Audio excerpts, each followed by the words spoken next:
আসসালামু আলাইকুম। এটা হচ্ছে 100 ডিমের এসিডিসি ইনকিউবেটর। এটা বিদ্যুৎ গেলেও ব্যাটারি লাইনের সিস্টেম করা আছে, ডিসি লাইন। এই লাইনের মাধ্যমে এটা ব্যবহার করতে পারবেন।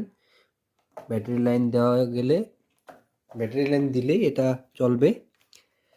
আর এখানে একটা কন্ট্রোলার ব্যবহার করা হয়েছে, এটা এসি। এই যে একটা অ্যাডাপ্টার আছে, তারপরে এই যে হাইড্রোমিটার। আমরা সবই ভালো মানের পার্টস প্রতি ব্যবহার করি। ভিতরে দুইটা ডিসি লাইট দেওয়া আছে এবং এই যে সেন্সরগুলো সুন্দরভাবে ফিটিং করে দেওয়া, যাতে কোনোভাবেই নষ্ট না হয়।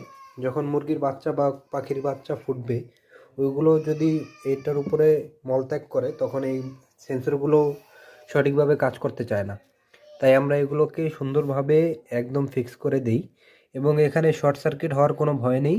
এই কারণেই আমরা, যাতে শর্ট সার্কিট না হয়, তাই আমরা এগুলোকে সুন্দরভাবে সিল করে দিই। আপনারা নিয়ে শুধু ব্যবহার করবেন, আর কোনো কাজ নেই। এখানে একটা ডিসি ফ্যান আছে, এখানে এসি একটা লাইট হোল্ডার ফিট করে দেওয়া আছে এবং সুন্দর একটি জ্যাক দেওয়া হবে সাথে, জ্যাক সিস্টেম করে। শুধু আপনারা এই জ্যাকটা লাইন লাগাবেন আর মেশিন অন।